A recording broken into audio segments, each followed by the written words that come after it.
எப்போ best time gold saving பண்ணுறதுக்கு அப்படின்னு பார்த்தீங்கன்னா, சில பேர் யோசிப்பாங்க, எதுக்கு இவ்வளோ வேலைனே ஆரம்பிக்கலாம், கொஞ்ச நாள் என்ஜாய் பண்ணிவிட்டு இப்போ தான் சம்பாதிக்கே ஆரம்பிச்சிருக்கேன், என்ஜாய் பண்ணிவிட்டு அப்புறமா மூலமாக சேமிப்பு பண்ணலாம் அப்படின்னு சொல்லிட்டு. ஆனால் நீங்கள் ஒன்று யோசிச்சு பாருங்க, இப்போ லெட்ஸிங்க 20 வயசில் ஒருத்தர் வந்து சேமிப்பு ஆரம்பிக்கிறாரு, 100 வெள்ளியாக போட்டு ஆரம்பிக்கிறாரு, ஏன்னா குறைவான சம்பளம் தானே, ஓகே. ஸோ அவர் 100 வெள்ளியாக 10 வருஷம் சேமிப்பு பண்ணுறாரு, அதுக்கப்புறம் ஸ்டாப் பண்ணிட்டாரு. 12,000 வெள்ளி சேர்த்து வச்சுட்டாரு. இப்போ வந்து அவர் என்ன யோசிச்சாருன்னா, நான் வந்து என்ஜாய் பண்ண போகிறேன், ட்ராவல் பண்ண போகிறேன் அரவுண்ட் த வேர்ல்டு அப்படின்னு சொல்லிட்டு. ஸோ அவர் சேவிங் பண்ணுறதை நிப்பாட்டிட்டாரு. ரெண்டாவது நபர் பார்த்தீங்கன்னாக்கா, 10 வருஷம் வந்து என்ஜாய் பண்ணார், நல்லா காசை என்ஜாய் பண்ணிவிட்டு அதுக்கு அப்புறம் தான் நீங்கள் பார்த்தீங்கன்னா அவர் சேமிப்பை ஆரம்பித்தார் 10 வருஷத்துக்கு அப்புறம்.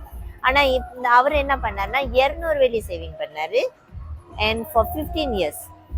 ஸோ இந்த ஃபர்ஸ்ட் நம்பர் வந்து 100 வெள்ளி ஃபார் 10 இயர்ஸ். ஸோ நீங்கள் பார்த்தீங்கன்னாக்கா இந்த ஃபர்ஸ்ட் நம்பர் வந்து இவரை விட 10 வருஷம் முன்னுக்கே ஆரம்பிச்சிட்டாரு.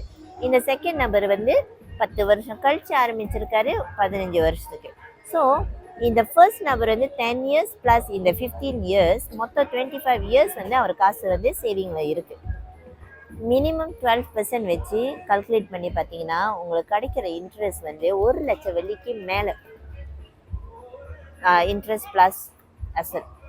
இந்த செகண்ட் நம்பர் வந்து பார்த்தீங்கன்னா 15 வருஷம் சேவிங் பண்ணார், ஆனால் 200 வெள்ளி சேவிங் பண்ணார். அவர் மொத்தம் 36,000 வெள்ளி அக்கௌண்ட்டில் சேர்த்து வச்சுட்டாரு.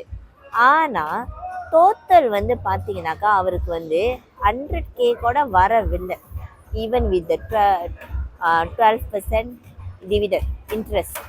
ஏன்னா அவரோட கணக்கு வந்து 15 வருஷம் இருக்கும் தான். பட் இந்த நபர் வந்து 10 வருஷம் முன்னுக்கே ஆரம்பித்து இன்னும் 15 வருஷத்துக்கு அவர் வச்சுருந்தா அந்த டோட்டல் அக்யூமுலேஷன் வந்து 1 லட்சம் வெள்ளிக்கு மேலே போயிடுச்சு. இந்த செகண்ட் நபருக்கு வந்து அதை விட கம்மியாக தான் இருக்குது. இதுதான் கம்பவுண்டிங் வேல்யூ அப்படின்னு சொல்லுவோம். ஸோ யூஸ்வலி வந்துங்க பக்காருக்கு வாங்கன்னு நான் வந்து சொல்கிறது என்னன்னா, ஸ்டார்ட் ஏர்லி. உங்கள் சேமிப்பை வந்து ஏர்லியாக ஆரம்பிங்க. Even though just 100 ringgit.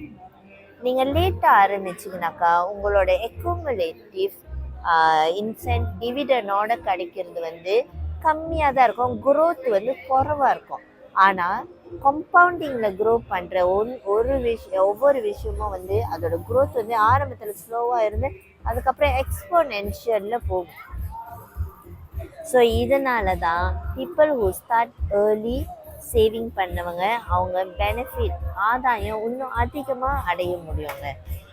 அதனால தான் நாங்கள் என்ன சொல்கிறோன்னா, கோல்டு சேவிங் ஆரம்பிங்க, வெள்ளனே ஆரம்பிங்க. கோல்டு பார்த்தீங்கன்னாக்கா வேல்யூ வந்து ட்ராப் ஆகாது, லாங் டேர்மில் ஏறிக்கிட்டே தான் போகும், நாட் லைக் கேஷ் சேவிங்.